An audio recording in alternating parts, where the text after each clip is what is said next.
to the day. Hail to the sons of the day. Hail to the night and her kin. With gracious eyes may you look upon us and bring victory to those here. Hail to the Vanir, hail to the Azir, hail to the mighty fecund earth. Eloquence and wit may you give to us, and healing hands while we live. I am the Volva, the staff carrier, and I stand alone. I travel from place to place. In Athens, I was a nymph and sang healing to the trees. In Samiland, to the bear's bones. My sisters, they travel the road with me. By numbers 13, we delved and we dreamed the meaning of life's loved longings. It comes to pass that my sisters are gone, and I stand alone at the door with a story and more. I am skald, storyteller, seer, ballad and bard. I bring you my song and story staff. 'Twas the earliest of times when Ymir lived. There was no sand or sea, no earth below or sky above, only Gin and Gagap was seen. Niflheim was made of icy mist, Muspelheim of raging fire. Surge struck his sword and spun it round to release the primal power. Audhumla she wandered alone and lost, licking the salt of life. Ymir was neither man nor beast, they gave birth to all of life. From Ymir's flesh the earth was born, and from his bones the hills. The heaven from the skull of that ice giant, and from his blood the sea. I remember then the giant race that fed me from the land and sea. 9 magic worlds in the tree of life, with mighty roots beneath the moss. 3 roots that grow under the tree, Yggdrasil the evergreen. From the well of earth springs destiny, which the Norns they spin and weave. From Elifagar sprang icy drops, this grew till it became a giant. But sparks they flew from Muspelheim to the ice the fire gave life. Audhumla was the mother of cattle. She was the mother of all rivers. She gave life to Yggdrasil, the world tree, from which all worlds are born. Audhumla was born from the ice and fire, which sparked a flame of life in Gin and Gagap, the yawning void, an open heart, the cosmic womb of life. Audhumla licked the ice and bore a son called Ymir from the icy blasts of Gin and Gagap. And then Ymir suckled on the milk from the udders of Audhumla, until all rivers burst forth and poured life into the world. Ymir fell asleep, and as he slept, 2 children were born from his armpit, and his foot bore the first of the giant race. Ymir the twofold, man, woman, and giant, the being that came before. And Audhumla licked, and Audhumla moaned, moo may more. And as she licked the salty blocks of ice, a hair appeared, then a head, until the body of Buri the producer appeared.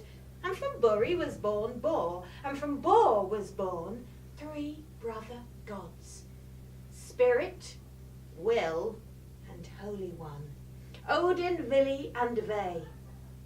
The brothers killed Ymir, cut up his corpse, and threw it into space, from where the sky, earth, and seas came into being.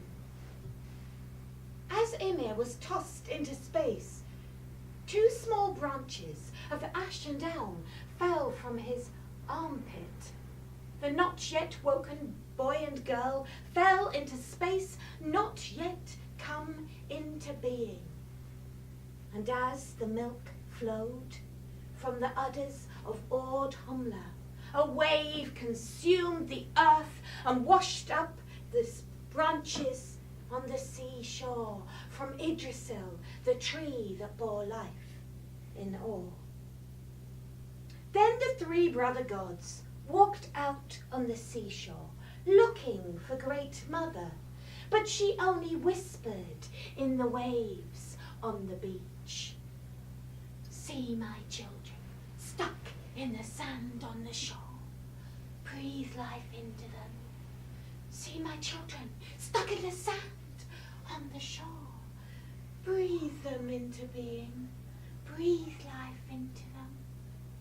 And so they gave life to the first man and woman, breath and motion, senses and form. Then the sun, the sister of the moon from the south, cast up her right hand over heaven's rim. The sun knew not where her home should be. The moon knew not what might was his. The stars knew not where their stations were. Mani mano bill and yuki, mani mano bill and yuki. Hey ole o, hey ole o, hey ole ole ole o, hey ole ole ole. But little did they know that far beneath the earth, when the flesh of Ymir creeps, there were maggots and worms, insects and crawling creatures who cried, "What is our purpose? Is it to work and make and bring into being?" So the gods, hearing their cry, created the race of dwarfs from the very flesh of the ground. Then they placed the dwarfs of the 4 directions to hold up the heavens in a circle around the earth. Nordri, Nordri, hey ole ole ole, Ostri, Ostri, hey ole ole ole, Sudri, Sudri, hey ole ole ole, Vestri, Vestri, hey ole ole ole, with hammer and chisel, blood and bone, we will weave hearth and home.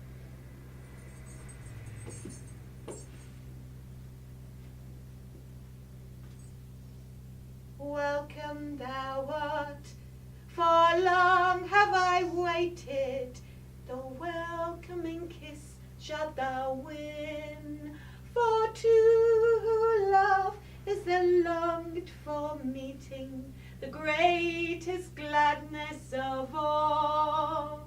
Long have I sat on Leafjaberg here, awaiting thee day by day, but now I have what I ever hoped, for now thou art come to my hall. Alike we yearned, I longed for thee, and thou for my love hast longed, but now henceforth together we know, our lives to the end we shall live.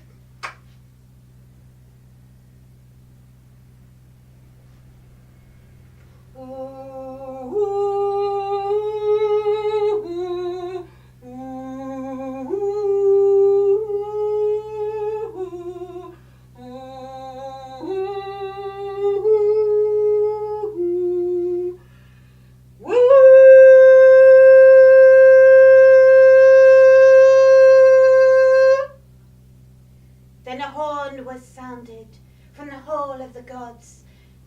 Heimdall, the white god, stepped forth.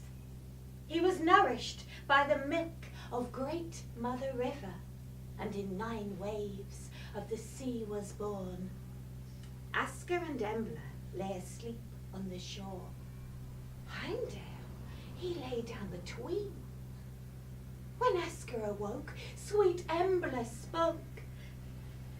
In my womb, it's a child, a baby alive. New life is now here yours. Then spake Vafthrûdnir, the master of riddles, of the sun and moon and day and night, and how the glittering stars from Muspelheim lit up the night sky. Skinfaxi is he, the steed that for men the glittering day doth draw. The best of horses to heroes it seems, and brightly his mane doth burn. Frostmane name they the steed that anew brings night to the holy gods. Each morning foam from his bit there falls, and thence comes the dews in the dales. Mundalfari begat the moon and fathered the flaming sun. The round of heavens each day they run to tell the time for men. The father of day is Delling cold, and the night was begat by Nor. Full moon and old by the gods were made to tell the time for men. In Hodmimir's wood shall hide themselves Lif and Lithrezir then. The morning dews for meat shall they have, such food shall men find then.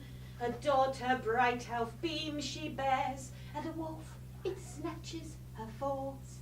Her mother's path shall the maiden tread, and the sun was again reborn.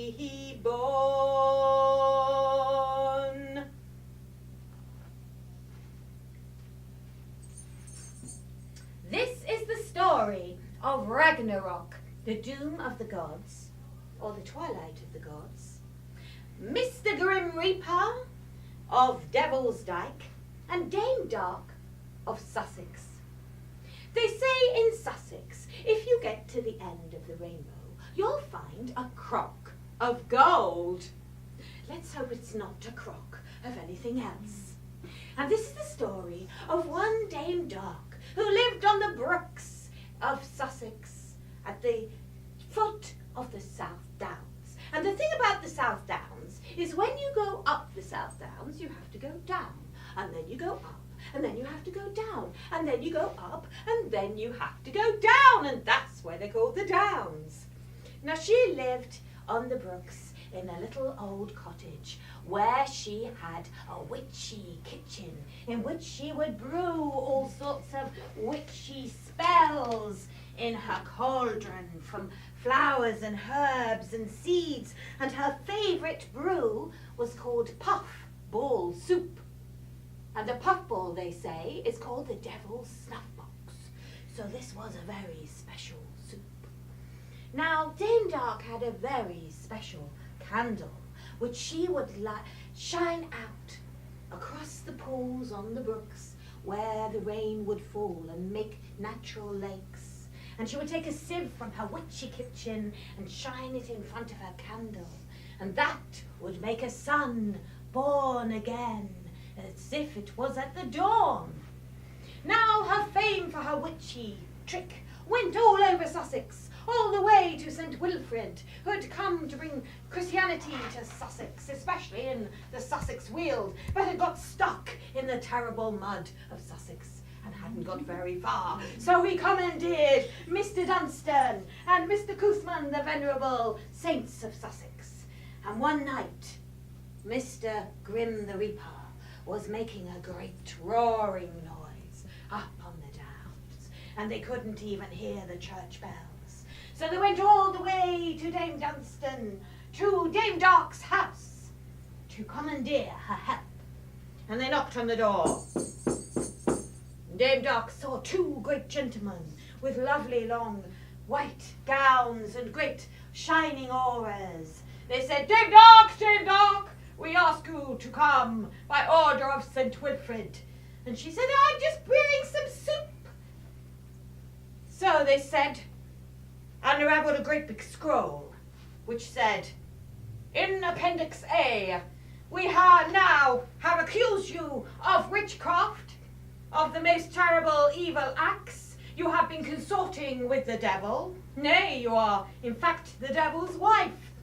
Henceforth you shall be taken to be sat in the witch's seat, and ducked in the pools on the brooks. And should you sink or swim, do you swim, Dame Dark? Oh, yes. Well, then you would be taken forth to the gallows, where you will be hung. But don't worry, you can have a chat with Woden. He likes to talk to people on the gallows. She said, I don't really like Odin. He was really rude to me last time. So they said, well, I do have another, Appendix B, which, should you use your special magic and get rid of Mr. Grim the Reaper, the devil, Mr. Beelzebub, who is causing all sorts of mayhem with his development work up on the downs, then we will henceforth forget about Appendix A. So sign forthwith. And she signed Appendix B. And off they went, very pleased with their work. And Dame Dark, she took her witch stick and she walked all the way up to Rakambank, where the ancestors sleep, all the way along to Pinings, near Brighthelmstone. And there was Mr. Grim Reaper, very angry, and growling and moaning and roaring. Now, in a former life, Dame Dark was known as Angry Boda, the giantess of grief and sorrow, and bringing anger to the world. And she recognized his anger and his grief, and so she said to him, Mr. Grim, what is your grief? And he said, Mr. Krampus came to me in the night, and he's given me such cramps in my belly, and what's that with that festival down at Brighthelmstone, all the music in the daytime? I can't sleep all day long. And all those church bells, they never stop ringing. Who's been building all those churches in Sussex? And Dame Dark said, yes, that's true, but what are you actually doing? And he said, well, I don't like the coast around here. It's a little bit dull. I thought I'd dig it up and change it and actually dig up the whole of the Wealden Forest. That'll get rid of those churches and make it look a little bit more like the Riviera. That would be fun. And so she said, yes. But do you remember that you used to be Loki before you were Lucifer the Lightbringer, and then you fell to earth and you lost your light? And after the war between the gods, they had to rebuild the walls of Asgard, and they enlisted the giant builder. But nobody trusted him. Nobody trusted him. So we gave him a contract to say he should build it by the time of the longest day of the year, the summer solstice. And Mr. Grim Reaper remembered being Loki and having his special mare and how he tricked him. And he said, yes, I remember. Maybe I can build it by the morning time when the sun comes up. And so Dame Dark said, yes, that's a really great idea. Then will the sea lap up against the downs and drown the whole of Brighthelmstone and the whole of the Wealden Forest. So Dame Dark, now we've got to do the digging first, haven't we? Yes, of course. So he took his three-pronged fork and he dug up the downs and he threw it across the sea, and that made the Isle of Wight. And he took his three-pronged fork and he dug up the downs and he threw it across the hills, and that made Rackham Bank, where the ancestors sleep. And he took his three-pronged fork and he dug up the downs and he threw them across the hills, and that made Sis very ring where the serpents lie on the treasure mound. And he dug up the downs and he threw them across the hill, and that made Chanctonbury ring where the devil appears. And he dug up the downs and he threw them across the hill, and that made Mount Caburn where the devil's grave lies. Now Dame Dark, she took her candle and she hung it over the sea, and it made 3 pretty colours of the yellow, red and blue, and that awoke the 9 wave maidens, the mother of Heimdall, and they sang the song of Heimdall's horn, and they started their little dance of death.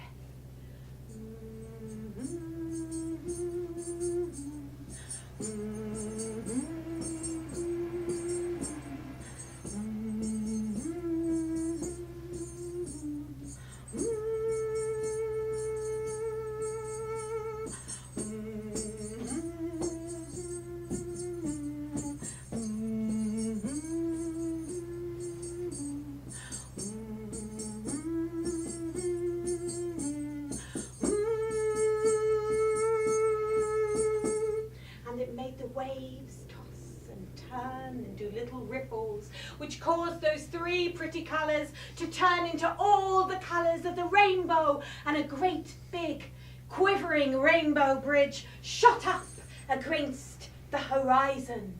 It was Bifrost, the quivering rainbow bridge.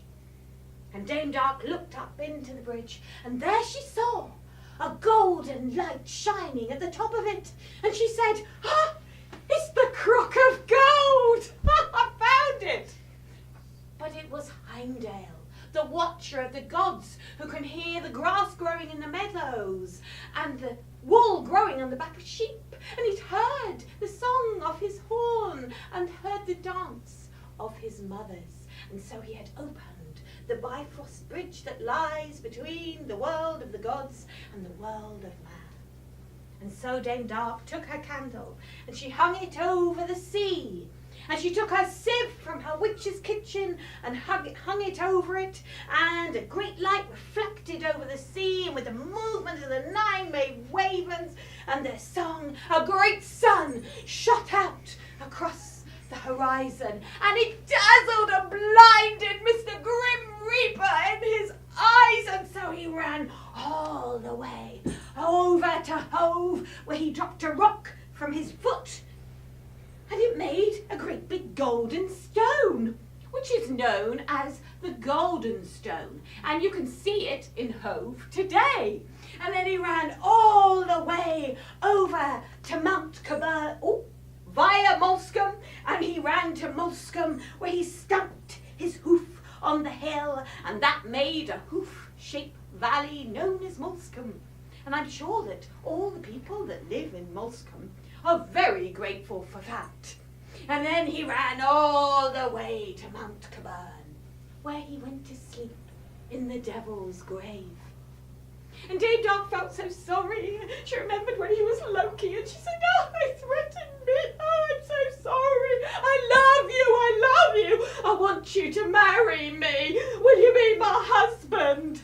And she ran all the way to Mount Caburn, where she went to sleep in the devil's wife's grave. Now they say, if you walk 7 times backwards round Mount Caburn holding your breath, don't do that for any longer, the devil will appear. And they also say, if you walk 9 times widdy shins, which is the movement of the earth around the sun, around Chanctonbury Ring, Mr. Grim Reaper might appear, and he might give you some soup. Now, beware. Maybe he gets his soup from Dame Dark, which, as we know, is puffball soup, which is known as the devil's snuff box. And being that he is Mr. Grim the Reaper, he might well snuff you out. Meanwhile, in the weald of the forest, St. Dunstan was in his smithy, for St. Dunstan was the patron saint of blacksmiths, and he was forging a great big hammer like this, which looks very much like Monya. And the blacksmiths are known as great sorcerers, for they have the power of alchemy, turning lead to gold. And Monya, Thor's hammer, was forged by the dwarves, who also had the power of alchemy, of transformation and change. And Mr. Dunstan, he swung his hammer back and forth, and that awoke all the cockerels in Sussex. Cock-a-doodle-doo, Dame Dark has lost her shoe. Old Grim has lost his fiddling stick and doesn't know what to do. Cock-a-doodle-doo, oh, Dame Dark has lost her shoe. Old Grim has lost his fiddling stick and doesn't know what to do. Cock-a-doodle-doo, cock-a-doodle-doo. Wake up, wake up, wake up. And all the cockerels crowing in Sussex awoke another cockerel, the golden comb cockerel of Valhall, who lies in the hall of the warriors in Asgard. And he crowed out his cockerel crow. Cock-a-doodle-doo. And that awoke another cockerel, Fialar, in Jotunheim in Gallowswood, the red cockerel of the giant kin. Cock-a-doodle-doo. And that awoke another cockerel, the sooty red cockerel, in the halls of hell. Cock-a-doodle-doo.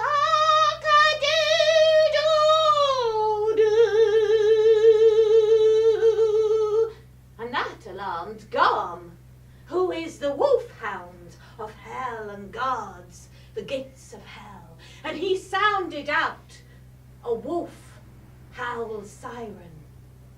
Ah-woo!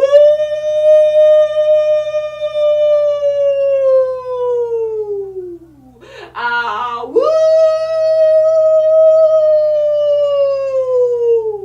Ah-woo! And with all the cockerels crowing in all the worlds, and with the wolf howl siren, it alarmed Midgard, the earth girdler, the world serpent who lies at the foot of the Yggdrasil, the world tree, and he gnaws on its trunks with all his serpent family every day. And he circles the ocean around the earth, and he heard the song of the 9 wave maidens in their dance of death. Ooh, ooh, ooh, ooh,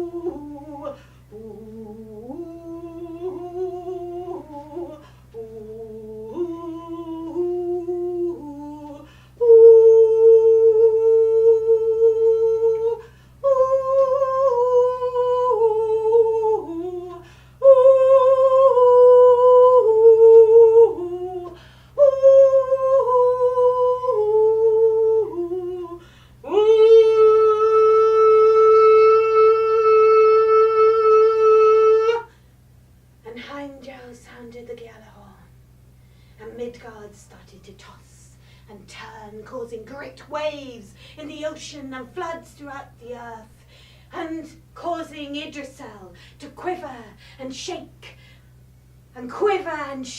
so that there was disturbance in all the worlds, which alarmed Ratatosk, the squirrel that runs every day between the eagle at the tip of Yggdrasil and between the Midgard serpent, and talk to each other.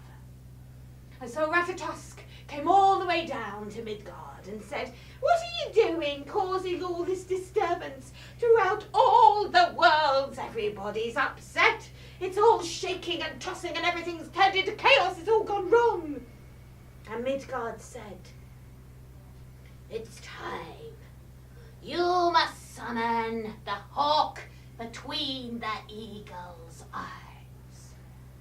And so Ratatosk, he ran all the way to the top of Idrisil tree and spoke to the eagle. And he said, "Eagle, it is time.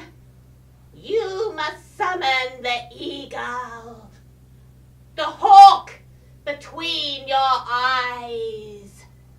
And Eagle spoke and he said, "The hawk?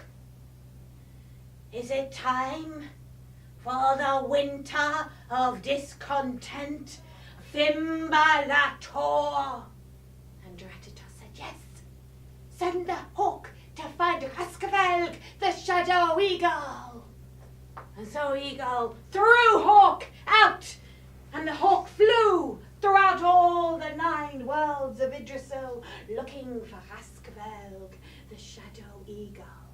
For when he flaps its wings, it brings the winds of death and change.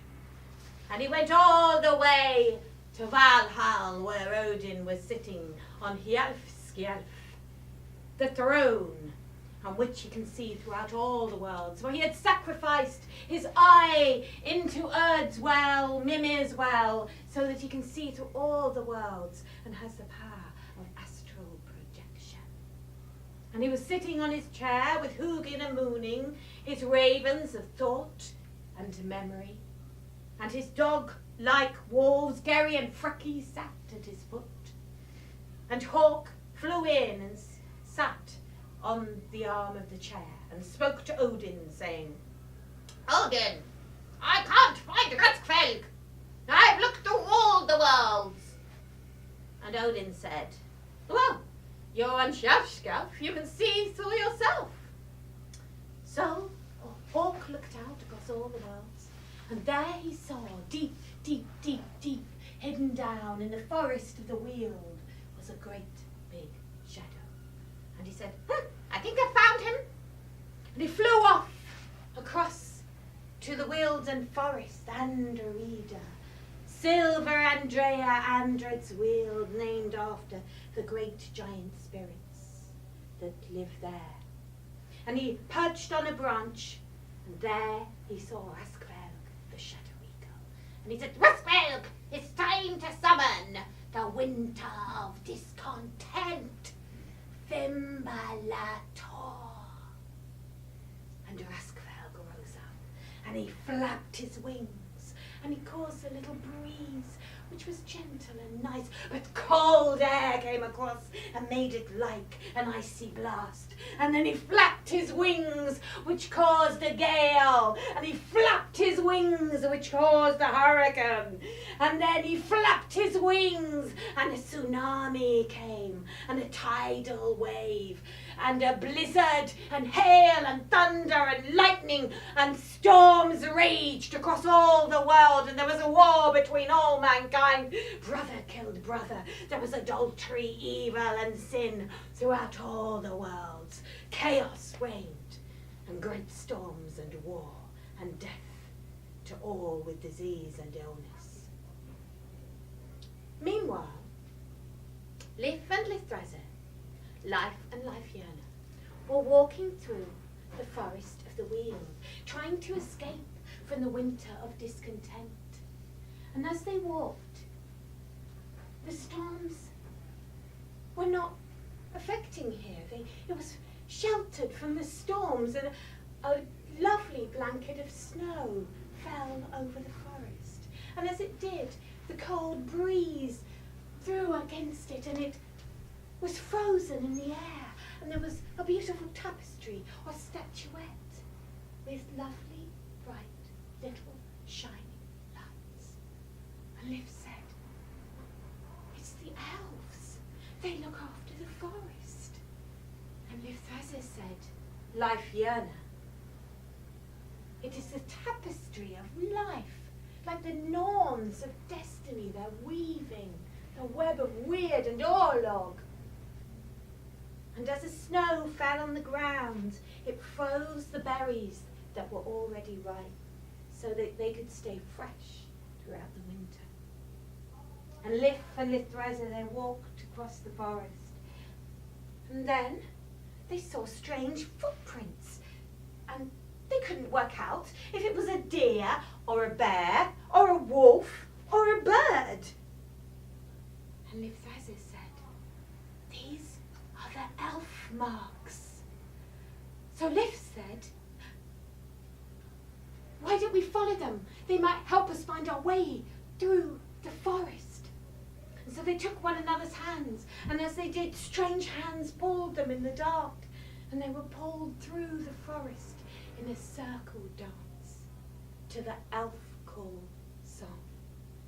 Come in the stillness, come in the night, come then and bring delight. Beckoning, beckoning, left hand and right.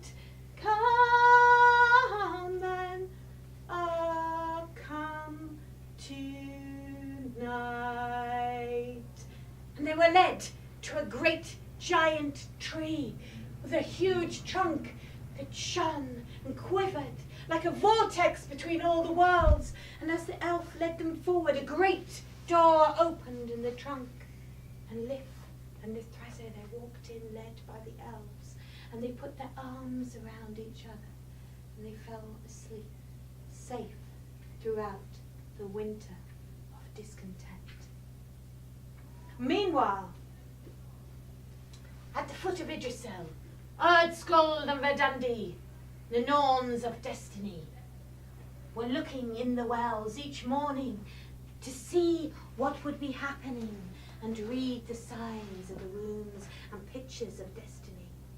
And they saw the picture of the winter of discontent, and they would tell stories about it and sing the songs about it every morning. And Iduna, the goddess of immortality, rejuvenation, would come every morning and bring them the apples of youth and sing the songs with them.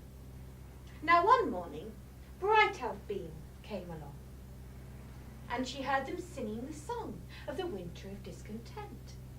And when Erd saw her, she said, "Look, at the time of the winter of discontent, the wolf will snatch you in his jaws." And Bright Elf Beam said, "But no, that's an eclipse. It's Skull and Hattie, the wolves. Every day they chase me and my brother the moon around the horizon, and when they snatch us in their jaws, it means there's an eclipse and it doesn't last very long." But Erd said, "No, this is worse." So Bright Elf Beam, she went to the father of day, Delling, and she said to him, "At the time of the winter of discontent, the wolf will snatch me in his jaws. Please beget me a child." And so she begat a child with Delling, the father of day. Now, up in Valhall, the warriors were stirring. They were awoken by the cockerel call. And down in Gallows Wood and in Hell the giants were awaking. And they came out onto the plains of war on ships made of nails, led by Surt, who is fire itself and a fire demon, and by Loki, who is half giant, and so he sided with the giants at this time. And they came out on the plain of war, and the gods and the warriors came out, and Frey fought Surt, but bloody Hofni, his horse, rides through fire and water. And so he threw through the fire and the water up onto the air where there were storms, and he rode on Skidblatney, his cloud, ship that personifies the cloud, throwing the seeds across the earth. And then Fenrir came running out across the plain as Garm sounded the wolf howl siren. A woo! A woo! A woo!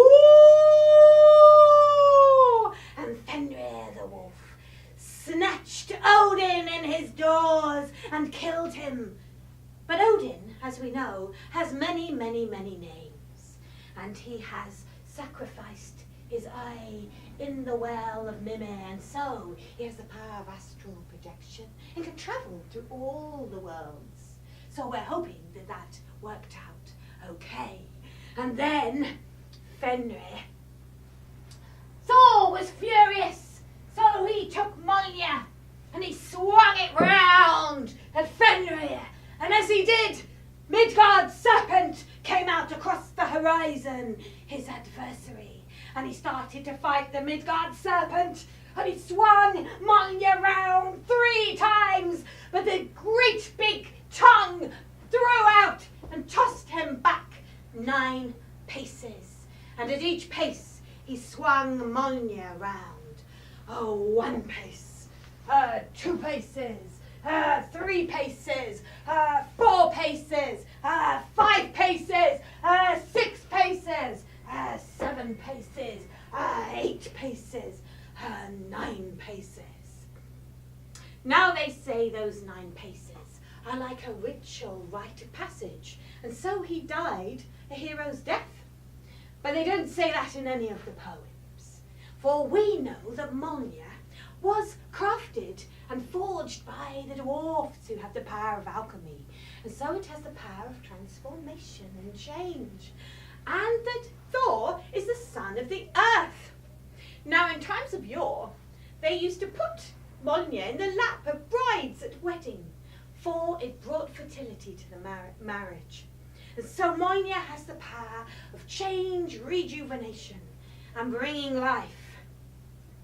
So I'm saying that ritual rite of passage, walking back those 9 steps, was turning back time for a change and transformation, a bringing life back. And then Fenrir Wolf lurched across the plain after bright Elfbeam, the Sun Maiden, and it snatched her in his jaws, and he said, "I've got you." And just as he did, bright Elfbeam said, "You're too late. I begat a daughter with Delling, the father of day." And just as she said that, she felt a kick in her womb. Oh, and then another. Ah! And then another. Ah! And then so much pain. And then a great sun shot out across the horizon. And at the birth of the sun, the elves could see that life had come back to the lands and to Yggdrasil. And so they called on Heimdall to come down to the trunk of Yggdrasil and awaken Lif and Lithrazir, whose name mean life and life yearner. And there they were asleep in the trunk, and they had survived the winter of discontent, for every morning the elves had given them dew from the grass for food. And Heimdall lay down between them, and he awoke them. And as he awoke them, Lithrazir looked at him and wondered what he was doing there. And as she did, she felt a kick inside, a child. And that child was the first human to be born after the winter of discontent, for everybody else had been killed in the chaos and wars and terrible things that had been, the storms that had come throughout Midgard, the world of mankind. And then the great door opened in the trunk, and Lif and Lithrazir, they walked out into the weald of the forest. And as they walked out into the wilderness forest, they saw a very tall maiden who was wearing a crown of seeds and flowers and nuts and berries, and had a green cloak of seeds and flowers and nuts and berries. It was Iduna, the goddess of rejuvenation. And as she walked, the seeds and berries and flowers and leaves fell from her cloak to bring life back to the forest, where the snows were melting, so all the berries that were ripe were under the ground, ready to be eaten by all the new humans brought to the earth. And she sang a song of life reborn. The green lady, as she walks through the wood. The green lady, as she walks through the wood, in a cloak of green and red, and a crown upon her head. The green lady, as she walks through the wood.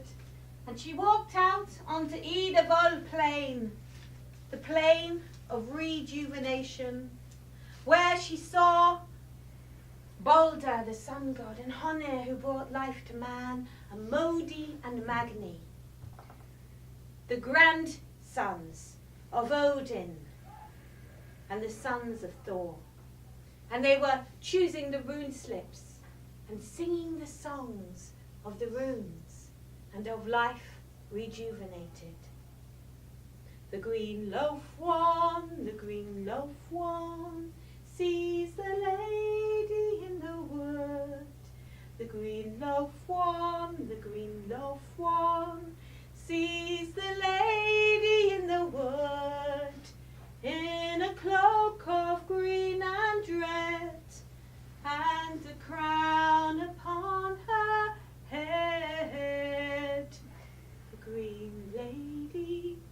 The green lady, as she walks through the wood. And that was the story of Ragnarok, which is called the Doom of the Gods, and sometimes called the Twilight of the Gods. And they say that that means two different things, doom meaning death, and twilight being a light between all things, and a time between all things. But I say it means just one thing. For every year you have the spring, when life is born, and every year you have the winter, where it seems like life dies. And when the leaves fall off the trees, it's like a symbol of death. But every year at the winter, on the 21st or 22nd of December, the sun is at its shortest, and it seems to go to sleep as if it dies. But what not many people know, that the sun stays asleep as if it has died for 3 days, until the 24th or 25th of December, which is known as Mother's Night, the night of the mothers, the night that brings birth back to the people. For in times of yore, when the sun died, they were afraid it wouldn't come back, so they told these stories about that, for they needed the sun to bring life to the earth so that they could have food and sustenance.